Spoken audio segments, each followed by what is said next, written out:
Audience. Oh, I have a special guest that I'm excited. I'm really excited about.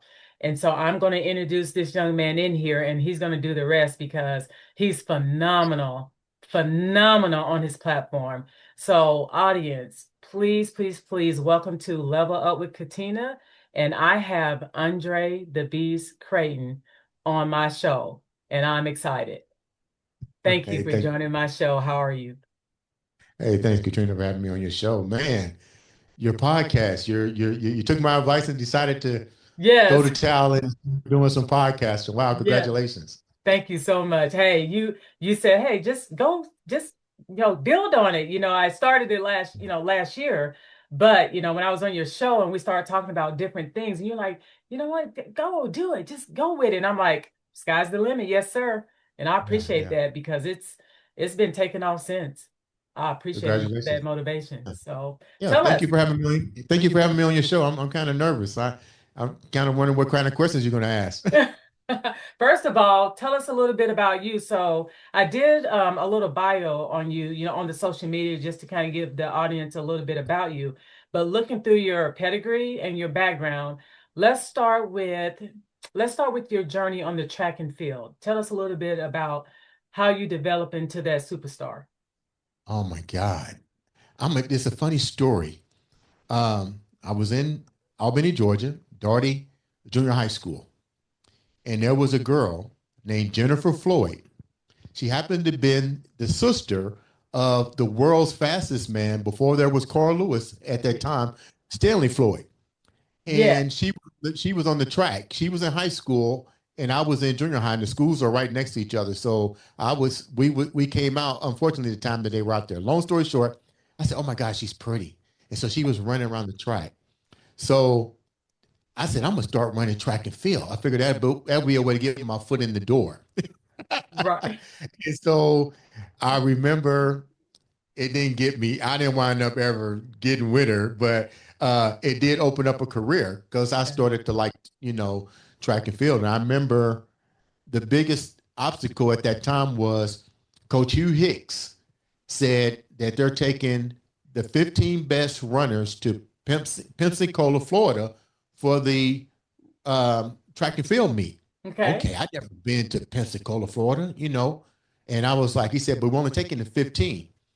I remember telling him, I can't do this. I can't. He said, I want you to do me a favor.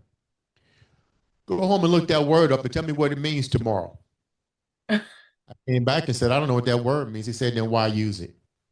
Oh, You want to wow. make the top 15, then make it. And I made the top 15 as a sophomore, and from that, my journey just went on. And I had the privilege to be at a school that had the world's fastest man, who is Stanley Floyd. A lot of people think the world's fastest man was Carl Lewis. Carl Lewis was not the No, world's fastest no, man. he The world's wasn't. fastest man at that time was Harvey Glantz, who went to Auburn High School, and Yeah. Stanley Floyd. And They Stanley recruited Floyd.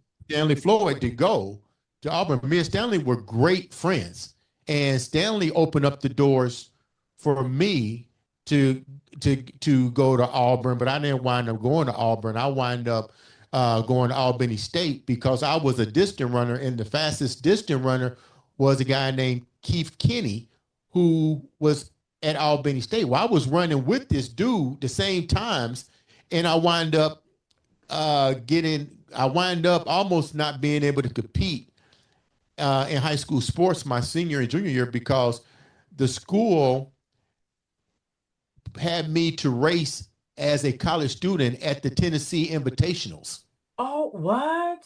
while I was in high school. Well, I don't know the rules of engagements in high Yeah. school. I'm like, cool. I put on the college uniform and I was representing the college because remember, this was the fastest distant runner going into the 84 Olympics next to Jim Spivey from IU. So I'm competing with this dude while I'm still in high school. So, it only makes sense to, okay, let's see how far he can really go.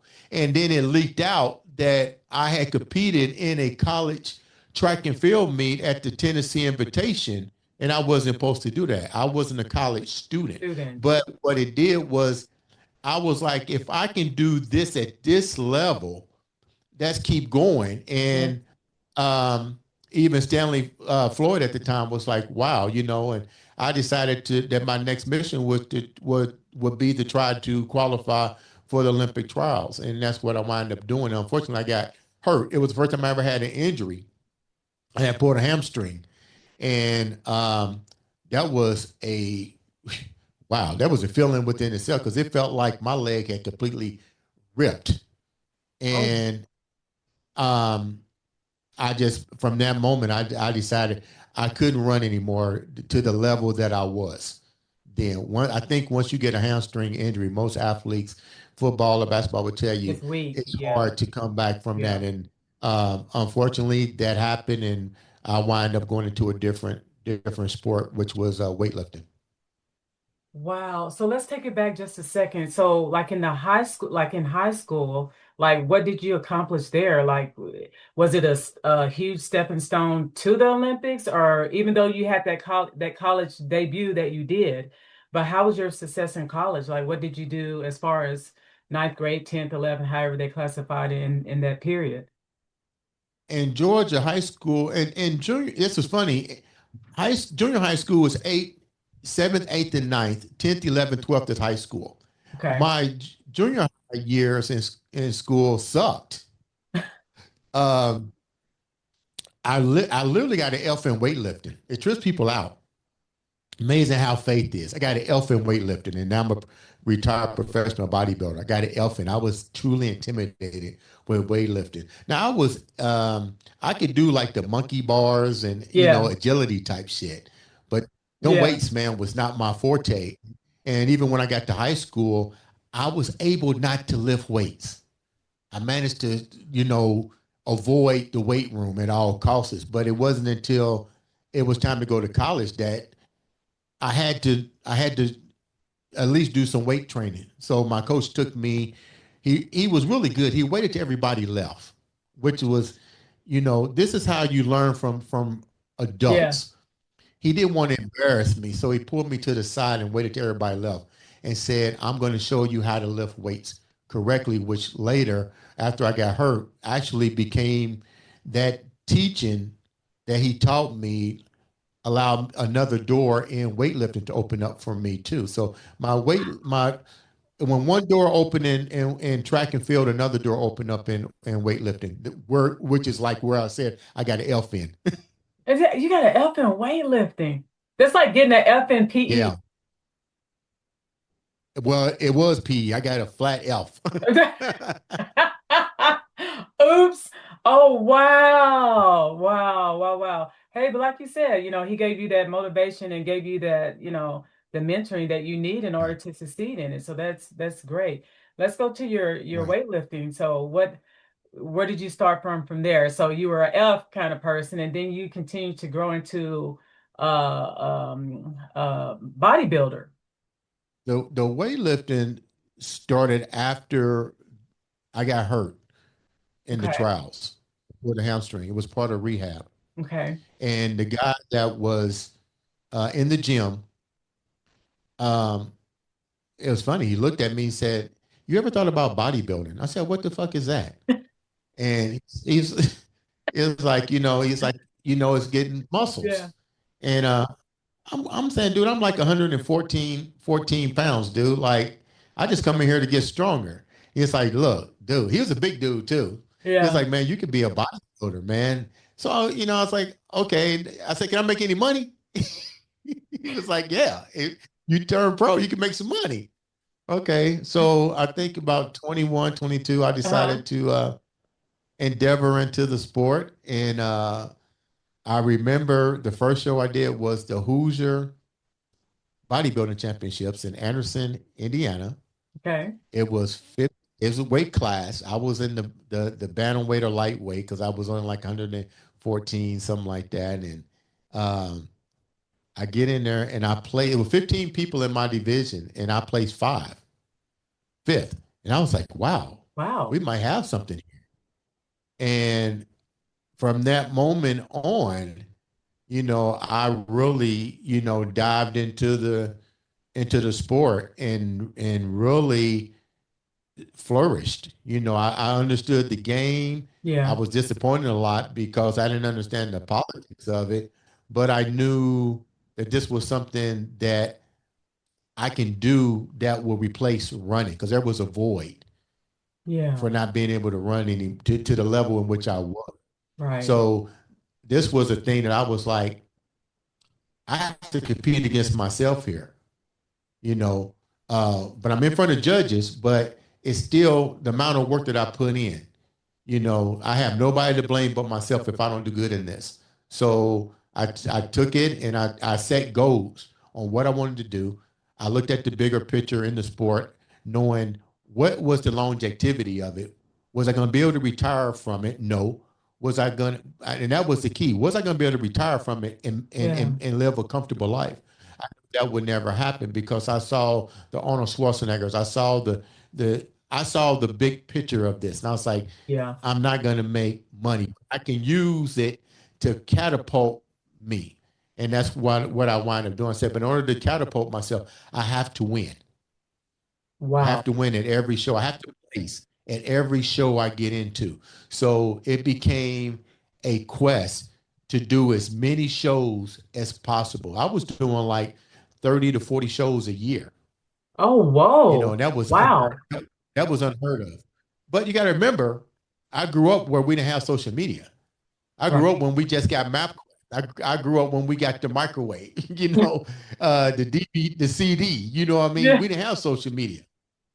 So you read, we read. When people say what's the greatest generation, our generation is considered one of the greatest generations because we didn't have tech. Right. We had to learn how to remember phone numbers. We had to know GPS, which people now use.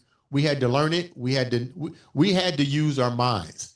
And Right. when you had to use it, you had to be creative in your way of thinking. That's So my right. way of thinking is, how do I get my name out there? You go to these shows. You go where these shows is at, and you let people know who you are. Wow. Wow. And so you said about 30 or 40 shows I a put it like year? this: I did as many shows as I wanted to because I stayed in shape year round. Right. I stayed Did in shape year round. I didn't try to, like you hear people say, bulk up and all that. hmm I knew I knew what my weight was. I knew what I was comfortable. It's kind of like a boxer. If you're dominating the middleweight division, why in the fuck am I gonna go to the next division? You know what I mean? Right, Let me right, stay in my lane. right, Yeah, let me stay in my lane. Let me dominate my lane, and then I'm good to go. right. Possibility, I could but did you ever think of like dominating and then at some point trying to fill out the other lane? Or you just said, forget it, I'm right here and that's where I'm comfortable. No, actually, what had happened was at the North America Bodybuilding Championships, I was supposed to come in at a welterweight class. And I remember I was really hyped for that show, Yeah. really hyped. And I get there. It's funny because I was talking to Vince Taylor about it. It's when I met Vince, and Vince is definitely one of my favorite bodybuilders. Him and JJ Marsh uh, is actually two of my favorite bodybuilders. And I remember meeting him there, and that was a big highlight for me. But anyway, long story short, when I went to the weigh-in, I was a pound over. A And pound. I was like, what are you talking about? Because it was in kilos, and I didn't read the entry level right. So anyway, long story short, that was the year Dexter Jackson was competing and Dave Palumbo. Yeah. The year they had the first ever super heavyweights, and I remember seeing Dexter Jackson because he went on right after I did, and I said to myself, that's going to be the next Mr. Olympia. And look what happened. He became the next Mr. Olympia. You also had competitors there like Vinny Galante that was at that particular event, Tommy Robinson, uh, Andre Ewan. A lot of great bodybuilders were at that event that day. But the stroke of luck shined on me that day. Even though I was in a different weight class, Yeah. my mind was messed up. But there was a sports agent in the that was there watching the show, um, and he pulled me to the side. He had been following my career. That's why I tell people, you never know who might be watching. So this guy comes up to me when I gets off the stage and said, "Can I talk to you for a minute?" I said, "Yeah." He said, "I'm a sports agent and I want you to be my first bodybuilder." What? And I said, "Get the fuck out of here." Go on with that. Yeah, I'm like, "Get the fuck out of here." And and he was like, "Yeah, I want to sign you as my first, first professional bodybuilder for Ogun's International." And I actually turned pro that way, because once you get money, then you're no longer amateur status anymore. And I really wasn't concerned about being an amateur, I mean, a professional bodybuilder under the Joe Weider name because there wasn't going to be nothing for me, and I wasn't going to do Yeah, drugs to get up to 300 to 400 pounds. I right. wanted to make money. This guy signed me under him. I became his first professional bodybuilder where then from me he started landing other bodybuilders and Wow. gave us opportunities to make money, but he saw something in me Right. that he wanted to be that he wanted me to be the foundation to other bodybuilders. He saw the Mhm. work ethic that I put in. He saw the marketability that I was marketing. And he said, I wanted to bring that to what I'm doing here. And I got my pro status that way by um, agent pulling me to the side and said, I'm going to take you up under my wing and you're going to be my first. Wow. Wow. How did Crazy. so when you look at from the field to the weightlifting, like what tell me about your mindset. Like, we talk about that mindset. Like, how did you challenge yourself every single 30 to 40, things that you did versus like moving in and shifting in your career? Like, what was your mindset? Like, what was your Can I be can I be honest? yeah, I've always had a strong mindset. yeah. I think it was because of the loss of my mom. Oh, I've always had mindset like, what do I do now? When I lost my mom at a young age, I asked myself, what do I do now? I lived in fear of the what if for so wow. many years. What if I don't make it? What if? It was always the what if factor. And what if can be a motivational Yeah, tool if it it's used can. correctly. Yeah, Because I used the fact that I saw other individuals my age and what they had. And it's funny, what an opportunity they have, but what an opportunity I have right. because I can achieve what they got. I may not have parents, mom, but I Yeah. can still achieve. It might be I might have to take a different road. I might have to turn certain lanes to get there. And I might make some mistakes along the way, but I'm going to eventually get there. So the what if factor in me has always elevated that beast mindset because I don't want to fail. It's always been my Wow. mindset. I don't want to fail. Great leaders are afraid to fail. They don't mind falling. But Let's get that. right. But they're going to get their ass back up. They're going That's to right. recheck, reevaluate, and they're going to say, okay, get your mind right. What do we need to do to get back on this horse and do this shit the right way? That's right. And so we And can that's, keep on moving. That's right. Because yeah, time and yeah, energy doesn't stop for anybody. And we talked about this right. on our show when we talked about that mindset. When you have that multifaceted, man, you got a pedigree that's out of this world. And when you look at that what if factor, and a lot of people, it does knock them down because I interviewed an artist that was just like, for the longest, I just kind of sat in my own stuff for over 2 years because I was worrying about what people thought about me. And, my words of wisdom is if you start wondering what people think about you, you're not going to get anywhere in One, life because there's so many people out there that don't think about you until you might as well get over that period of the what if. Because if you don't, it's going to eat you alive and you're never going to prosper in whatever it is you're trying to do.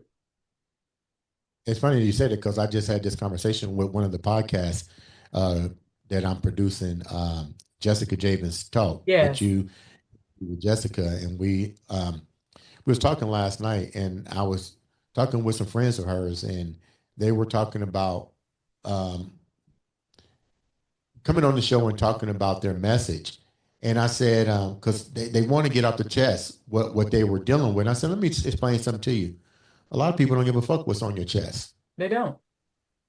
They don't. I said, but there may be a few that will listen to you. But to go back to what you were saying about the what if, you're right. You should never care about what somebody thinks because at the end of the day, the what if factor should always be what if I put the I in front. That's What right. if I That's right. what if I don't do this? What if I don't wake up in the morning? What if I don't put the right foot forward? Because all of those, if you put the I in front of the what if or what if I or in that phrase, Right. those actions then start to resonate with other people.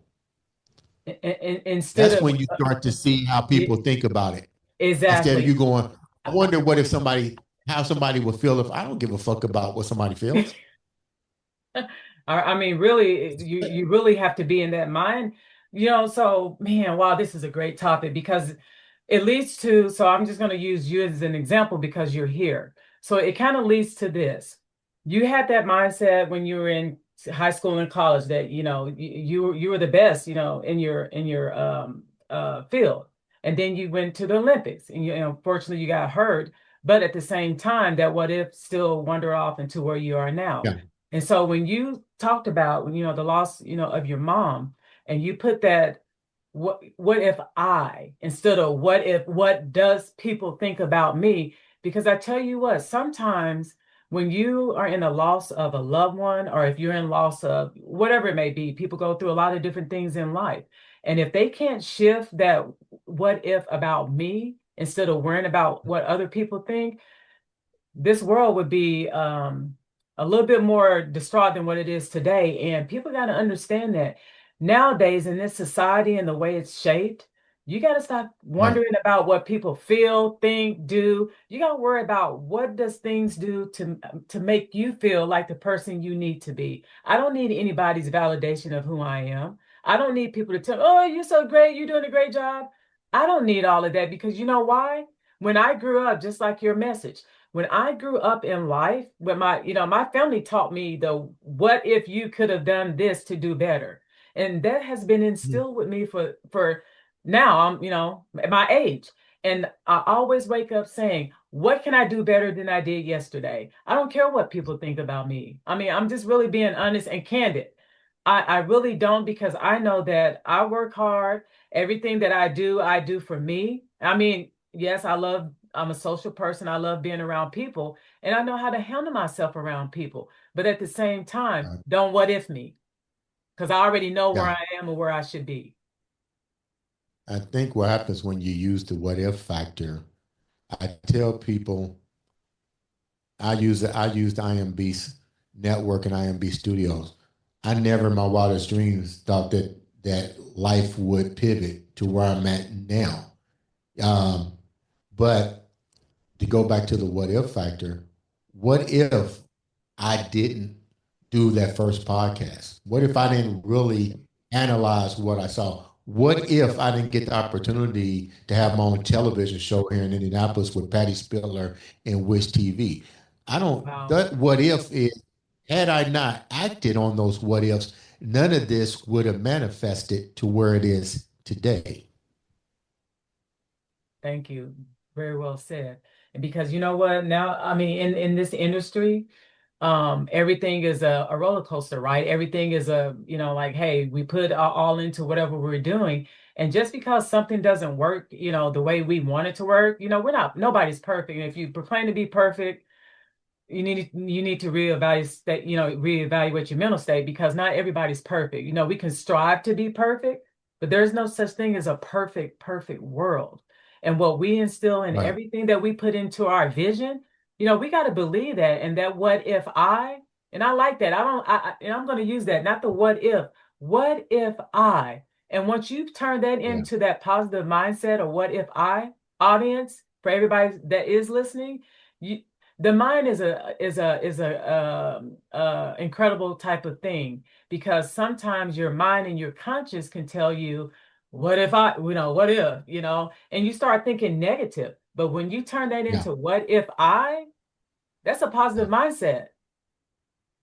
And don't get me wrong. I don't want people to think that's because, I'm tatted with the beast. you know, Exactly. that that that I don't get human emotions. And what I mean Exactly. by human emotion, Right. usually when there is a setback, the what ifs start to show their face, or the negative. Like, maybe I shouldn't have did this. What if I had a win here? I tell people, keep going. Keep going. I can say what if all the time. I remember when we started this podcast, 5 years ago. And I had people was like, I heard more negative than I seen the positive. But I said, okay, well, I'm not gonna think that way. I got, this is a spin people need to do on the what if. What if becomes relevant when you put your own time and money in the project.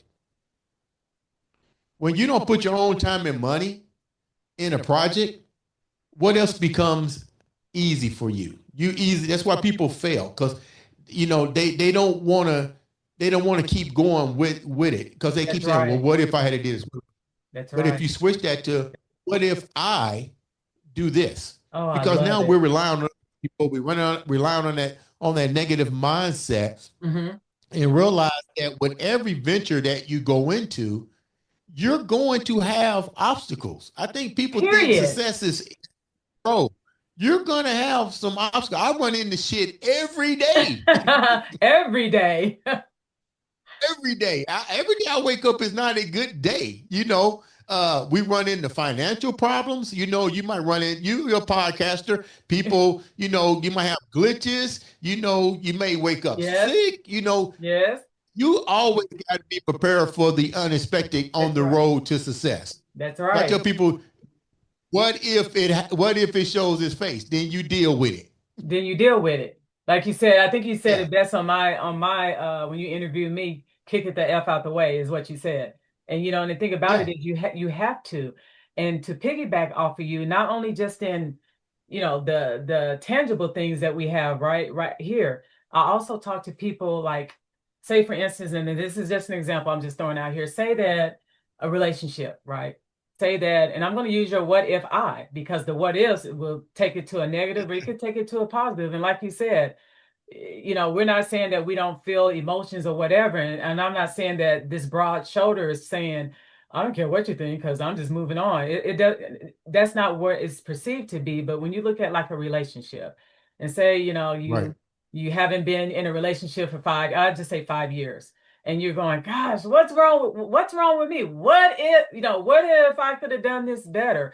What if I could have done this? Or what if nobody can? So when you're in a relationship, I don't care who you are, you don't know the outcome of your future or your journey. The couples that work hard or whatever it may be, you work hard, you put your all into it, you make that effort to, be that forever lasting, right? But when you Right. start thinking, anytime you come in an obstacle and something doesn't go right, and you go, well, what if? What if this could have happened? And then you split up, and what if I could have done this better? But I always tell, like, the couples that I do counsel, if you have a failed Mhm. relationship, and this is for everybody out here, if you have a failed relationship, or if you've been married, so many, whatever, one, two, three, four times, it doesn't matter, depending on your habits. Now, if you're at fault, that's on you. But in the general custom of things, if if you go through those obstacles, don't ever, ever, ever look at a person that could be your next as that person of a what if that happened in the past, because I've seen so Yeah. many people base current situations off of what happened in the past, and that's not a good idea to have because not everybody's the same. So if you're looking for a relationship and you're looking for that person that's there for you and you may have obstacles, it goes exactly what you said. What if I can work on this better? Right. And it's funny because I get approached quite often. And the first thing that I tell them if they start talking about past relationships, I'd be like, I don't want to hear that. And they go, and I don't mean to say that cold Totally. heartedly. That was well, I tell them like this. Well, Yeah, what an opportunity because you get to know me now. that's right. I don't need to know what happened in your past because there's always two sides to every story. You're going to tell me your version, and he or she's going to tell me a different version. Right. But what if I and you start from this moment Baseline. and see where we go? I Because love it. I love it. you And don't need that's to know exactly about my past. I don't need to know about yours. But I need to know what I need to know is yeah, what is the future going to have? for I us. move forward. I don't move back. Right. I don't You move. can't. I move 'Cause forward. right, you Yeah. can't because if you bring all that old stuff into new relationships or new adventures, you're going to always have that triggering effect that they're going to be like the next person and then you're going to sabotage yourself. And that's one thing that I always tell people. Don't base past situations off of what could be your current, just exactly like what you said. I want to know how we can make this work moving forward. This is our baseline and we can be happy forever after that. But otherwise, not that I'm not saying that people shouldn't care about what people happen because some things are, that is hurtful. Some things is unexpected that really hurt somebody. Don't get me wrong. But at Right. the same time, I put this on the table. What can you change about it now? You can't. Yeah. So You you have to can't. put what's left in the past, work on what you have now, and you build on that. And now that you know what happened in the past, you work on it 10 times harder to make that better. And you just keep moving with that. I have so many conversations when they go, well, that past person, hey, What let's if fix it, what if do now. I put that pass Yes. in the garbage? What if I throw that shit out the window? And the garbage no, I'm just kidding, but yeah, so it's what if and I love that statement. Yeah. It's so true to where we are. So now we're going to come back to you retired from the bodybuilding, right?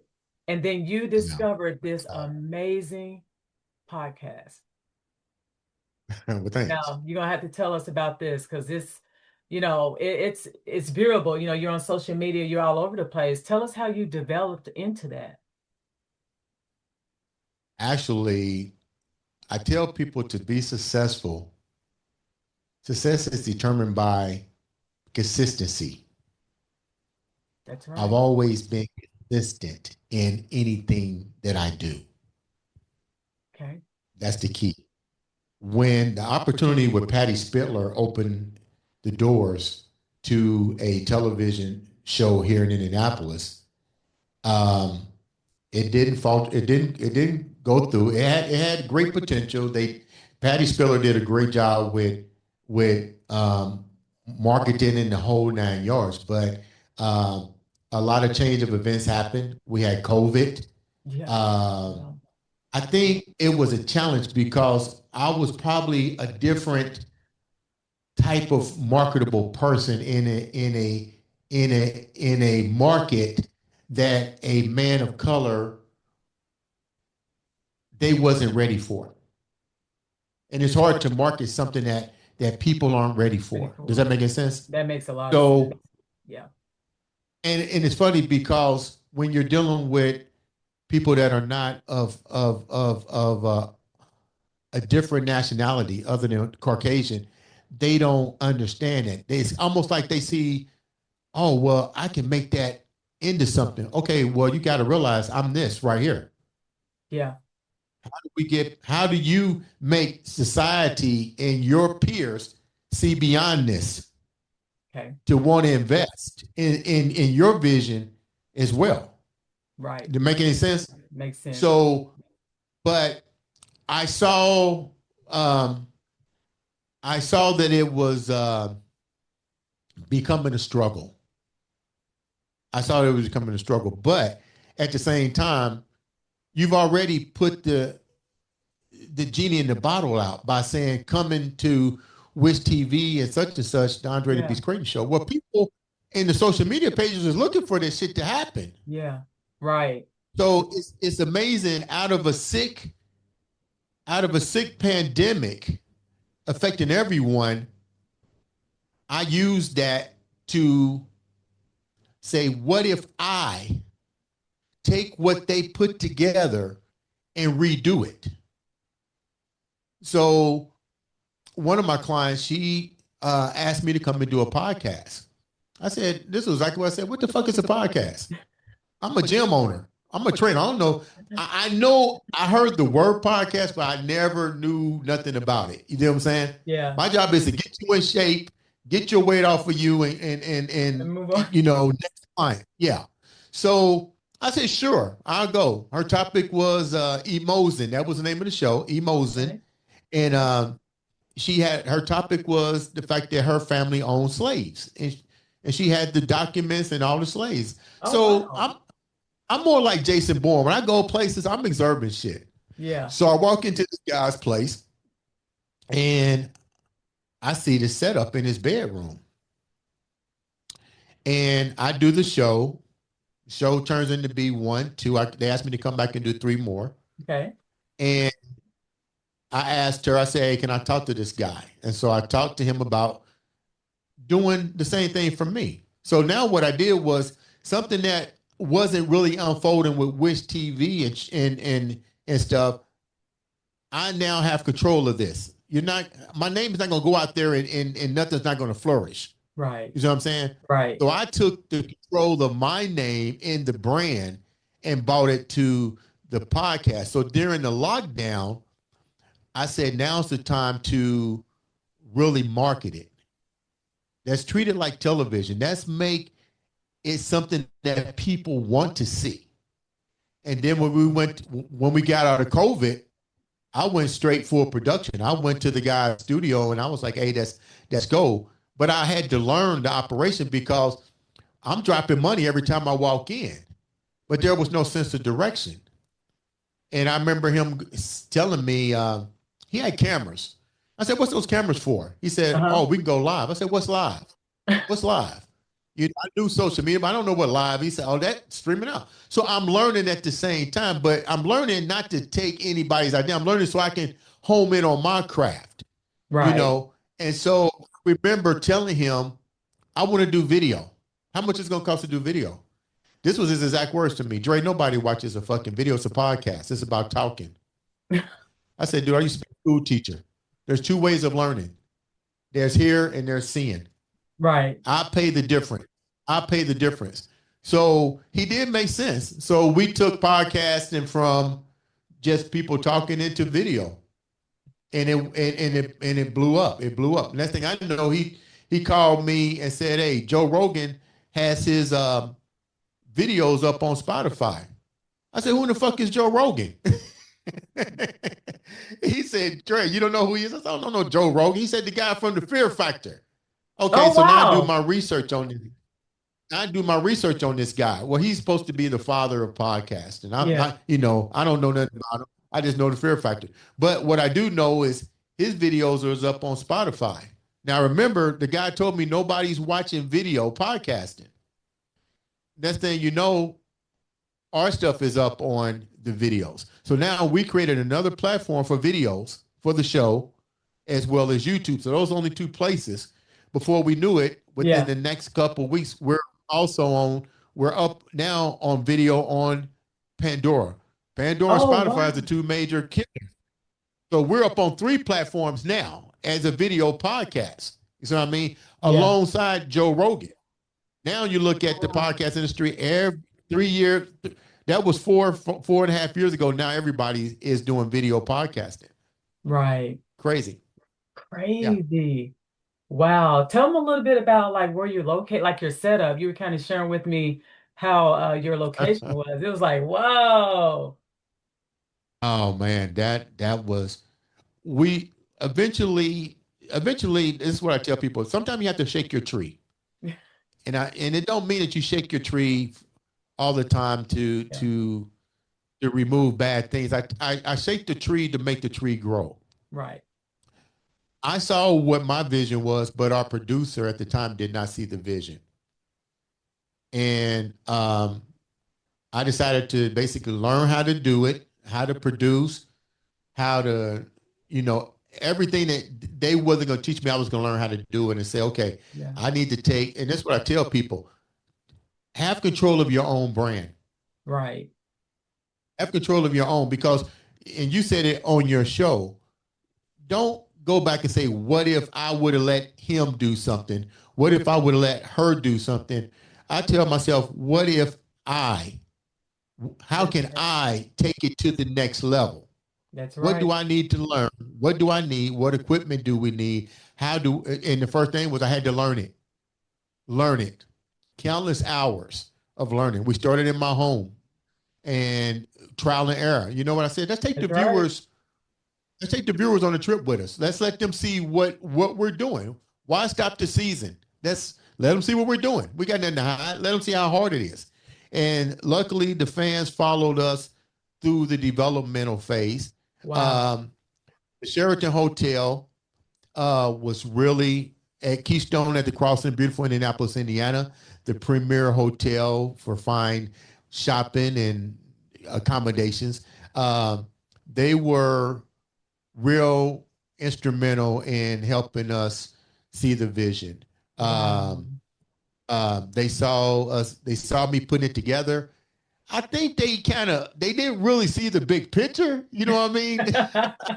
They're like, You know, because okay, I think. they're like, what's going on?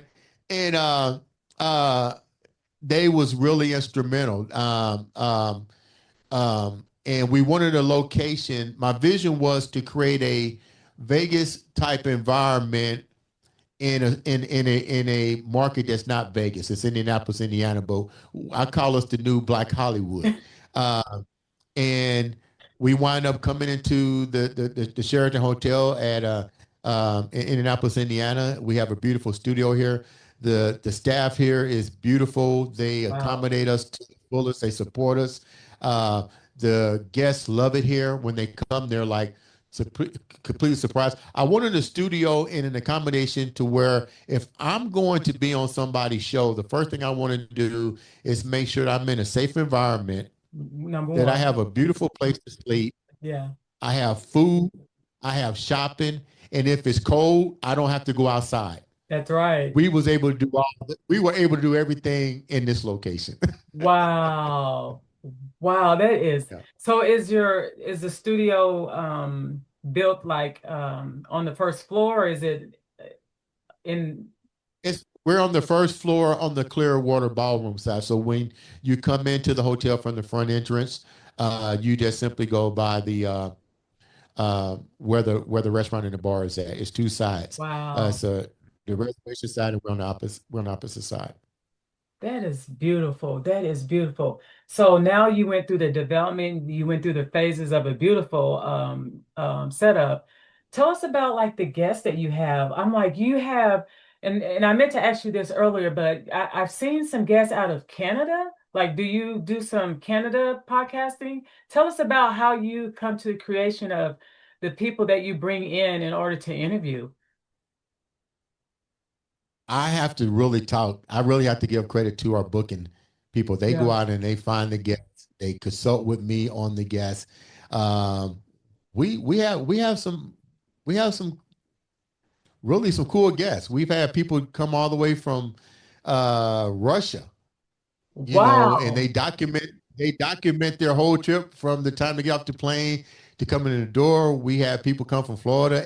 It's really cool experience because people come in and they literally carry their phones and they will literally document their whole trip to the moment they walk through that door. What? Um, yeah, we've had I think a couple of my guests that I really like, that I really was truly blessed to have them on my show was Paul Young, who wrote the movie, who wrote the book, The Shack. Walter Beasley, Walter Beasley. great jazz. Yeah, love Yeah. Walter. Uh, great interview with him. Naturally, our city officials, the mayor of Carmel, uh, um, um,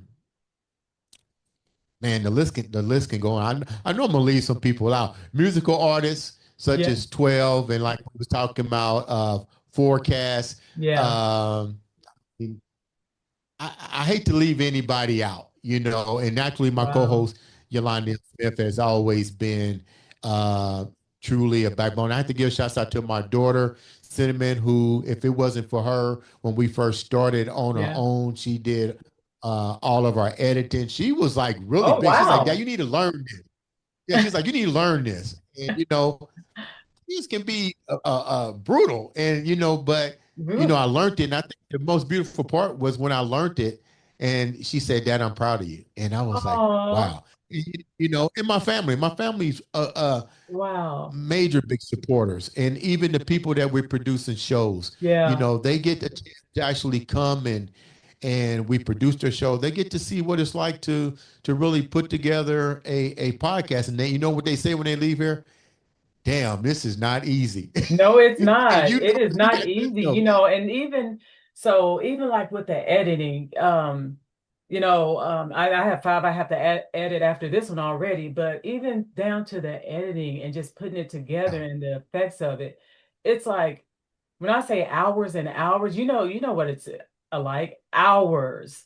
It's not Yeah, easy, and for someone just to put together a podcast and just have a conversation, yeah, that's not synthetic material. You got to be able to actually appease the audience in the things that they want to hear. I'm not saying everything is going to be great because everybody has a story, but behind right. everything that you do, it's hard work. It's hard, it's hard I, work. s- I spend hours in the Hmm. studio. People probably think I live in the studio. I'm like, hey, this is my money. This That's is my right. investment. If it fails, I have nobody to blame but who? Me. That's right. I can't That's say right. I can't point the finger and say, well, what if she didn't do this? What if That's no? right. It's all on me as well as but then another thing that I tell people too is have a system in place when you're producing the show because now podcasting is becoming the number one place to advertise your products now. That's right. But I tell people an effective podcast is a podcast that has been up for quite some time.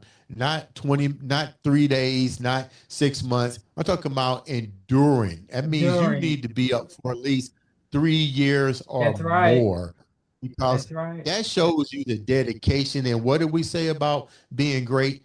Consistency Consistency. That's right. over and over and over and coming Over. up with new ideas. Heck, you're doing it now. I'm proud of you. You With the just took time my that I words and just have. yeah, you just took my words and just went cold. Hey, I'm jumping out there doing this, man. I'm proud of you. Oh, I appreciate it. I have one, man, it's been years ago.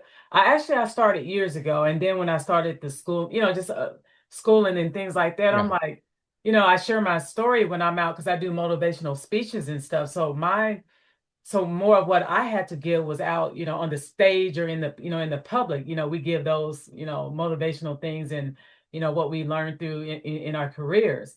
But it kind of goes back to what you said. This platform of social media is bringing a whole worldwide of people you could even fathom. Like it's giving you more yeah, opportunity to bring number one people together, learn their yeah, story, learn their history, but at the same time, it gives you that ability, like you said, what if to go out here and do podcasting or a talk show and bring it to life on social media? I mean, yeah. it's more easier to do social media than it is, like going to different places at this point, and that works for me, because I'm in a lot of places, and so I was like, you know what, I he's right. love, I'm gonna keep, you know what, yeah, Andre the Beast is right. I'm not that you were wrong, but I was like, you know what, I am because I have a lot to share and I have a lot, that I can give to people on the platform and as far as them giving back to us as viewers. So I was like, sky's the limit. I'm I going to do it. love product. Yeah, I love product development. When these guys come to me and say, "Hey, Andre, create me a podcast," and to watch it unfold with the new shows. We have a show that we just produced. It's gonna these shows are gonna premiere this fall. Black Shield, which is Okay. uh, three African American brothers with over 35 plus, no, with over 60 some odd years of law enforcement. Wow. Rashid Lightfoot, Andre Ewan, and Ernest Miller from the Ernest Miller podcast. Beautiful show called Black Yeah. Shield that's premiering. Yeah. Naturally, Jessica Javins is Jessica. coming out with season 3 of her podcast. Oh, she's on season Um, three. the Actually, Marin Rivera, I'm doing an interview with her in yeah, September. She's on season three. yeah, she's a Oh, beast. She's a wow. beast. Wow. Yeah, and we have what's the other show? Oh, Change the Narrative with Marion Rivera. Okay. And then we have another show you mentioned, Canada.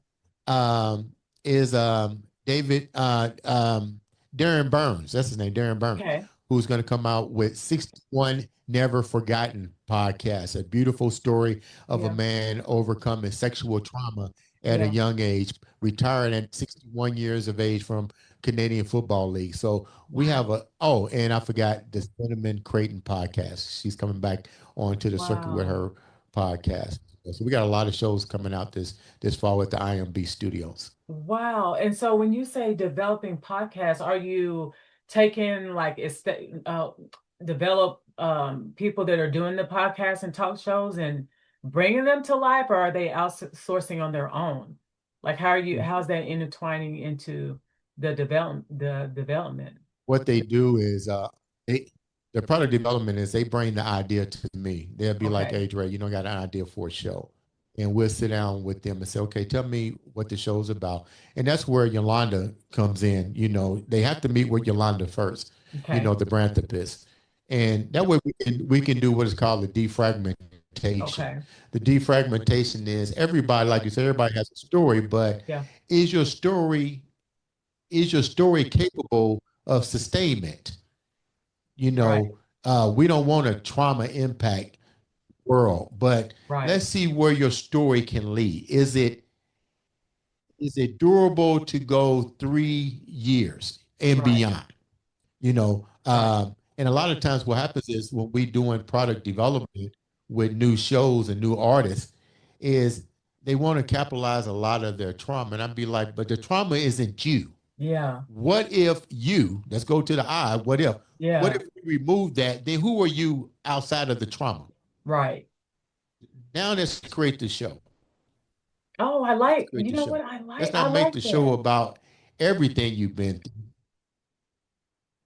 I like Yeah, that. let's find out who you are and find out what you bring to the table. So that's where, Yolanda sits down with them and we sit down and then we put together the we put the dots down on a piece of paper and I make it like how come to you life. yeah, I like how you said that because I'm gonna tell you, I get it, like you said, that development, and then you stress that you don't want everything to be, a trauma related world, because this is what I know as well, is that when you start like branching into everything that's happened, and people want to hear things. A lot of people go through a lot of things, and that helps them, in Right. the long run. But if you make it all about not so much the negative, but the trauma, eventually it's going to fizzle out, because at some point, a lot of people get triggered by continued negative responses, Right. and then they fizzle on out of there, because now what was so great at the beginning. You got to what I call the cause and effect. And what I mean by the cause and effect is when you're talking, you got to realize what you're talking about and its effectiveness on people. But then at the tail end of it, there has to be a solution and there has to be an That's right. outsource, a relief, a comfort. You need to let them know that at the end of the day, I got something good out of it. That's right. That's beautifully said. Because there's always this at the beginning, and then at the end, it's like, you know what? Okay, whew, that wasn't so bad. Even though they went through this Yeah. journey of mess, at the end, I know that it can help me and that I can change as well, or it can change my outcome as well. I like that. That was very well said. I like that. What an opportunity. What Absolutely. if? That What was if I perfect. did listen to it? What if? Yeah, what if I did listen to it? But what if factors? I tell people That's at the end of the right. day, at the end of the day, what did you get from it? And what an opportunity. What an opportunity to listen to your show, to understand how you came from where you're at, with everything you're going through. And now you're having your own podcast. So these what if factors affect That's us right. all, but they can affect you either in a good way or it can affect you in a negative way. That's right. And it still goes to this. It goes to this. It's only how you make it. Right, right. It's only how you make it. I'm going to use that cause and effect because everything that we do in life, relationships, jobs, whatever, there's a cause and there's an effect, and it's all about how we make it. And that's that beast mindset. Yes, it is. Yes, it is. I love it. I love it. So tell Andre, tell the viewers like how can they find you or reach out to you if a story that they have is something that Okay. you would want to do a talk show with for them. Like tell the audience like what how can they reach you and where you located on social media. Well, they can find us on all the social media platforms at the Andre the Beast Crayton Okay. Show or Andre the Beast Crayton, or they can email us at iambeastnetwork.com. Or they can they can call us too at 317-701-3094. We're pretty much accessible. I mean, Yeah. through social media. If you just hit Andre the Beast Crayton, we'll pop up. We'll pop up. Right. You're everywhere. And that's what you call a brand. That's what you call a brand. You Yeah, want to yeah. be in that search engine everywhere because that's how people find you. And not only that, what the content that you bring out, that you put out, I'm not saying search the engine, because you're all over the place, but when you have a marketable type of podcast or talk show that you have, no matter if you search it, but your content, what you do on social media, it talks for itself. Thank you you. know it's almost Yeah. like your marketing is there, but what you put out and all the people that you interview and the type of content that you put out is phenomenal. I think that's the key. Everybody's got a story. Yeah, everybody has a story, and I tell people, they say, "Well, can I make money doing this?" I'm like, don't think of it as making money. Just ask yourself. Right. I don't do things that always worry about a dollar. I do things to Right. say, what opportunities can I give to somebody else in this vast world that we live in? When you do Right. that, when you do that, the riches come. They come. They come in forms of gratitude. They come in the form That's of a right. thank. They That's come in right. the form of money. But if you always chasing dollars and stuff, Dollars. are you really chasing your purpose? A lot of people, if you ask 20 people, what's your purpose? They can't even tell you. And that's sad. That's right. That's right. What's your purpose? What's your mission? What's your goal? What's your in all of this? And a lot of people don't. They have to actually sit here and go, that's a good question. No, that's not a good question. It's more of if you don't know your why or your purpose, Right. you're chasing a dream, even though it's meaningful for us and it's meaningful for what we do. But when you don't know your why and your ifs and all of those things all wrapped into one, you're always going to be chasing The tail. you you're chasing a cloud, like you want this to work, but you're reaching for straws trying to figure out how you're going to get there, and that's not good. I mean, yes, we have it to where when we start that development, we don't know where it's going to go from here, but as you grow, like you said, as you grow into this talk show that you are, is wonderful.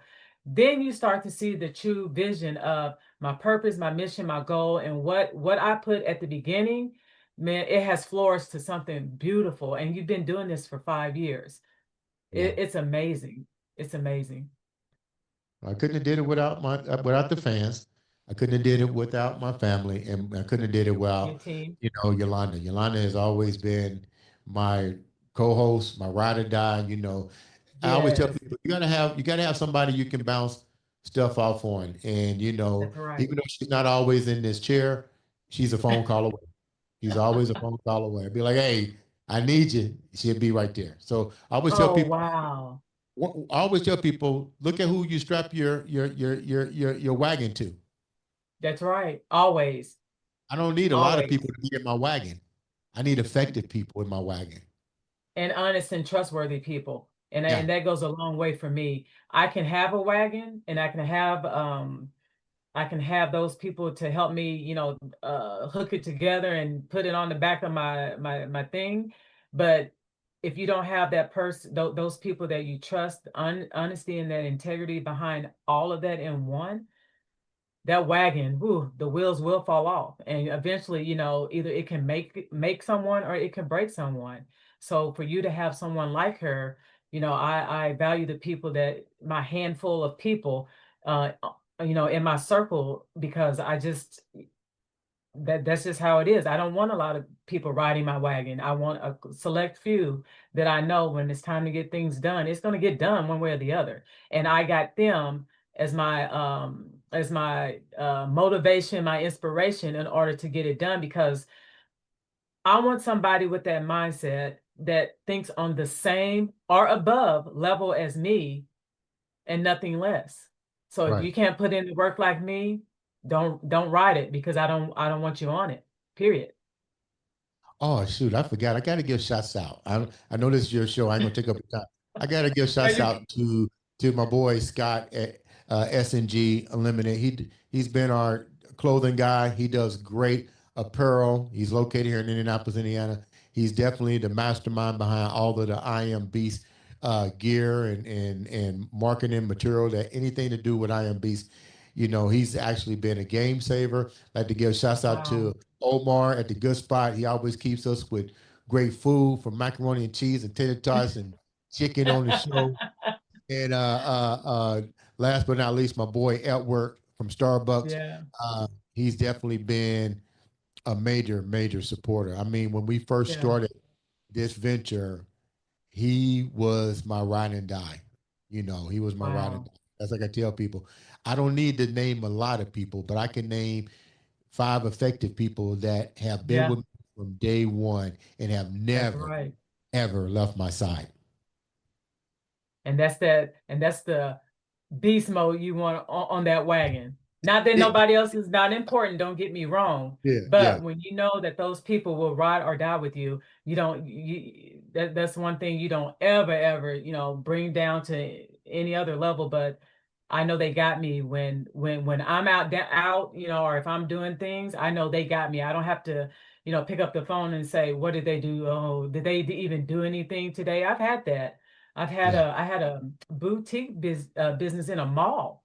And you get certain, you hire people and you think they're doing great and things like that. And one day I came in, I forgot what I was doing. I came in for something, and this young lady was sitting behind the counter, had her headphones on, and I'm thinking, I own a clothing business in a mall, accessories, and you have headphones on, in my establishment. yeah. Be You careful who gotta you. know, you gotta know the company you keep. Yeah, yeah, most definitely, most definitely. Wow.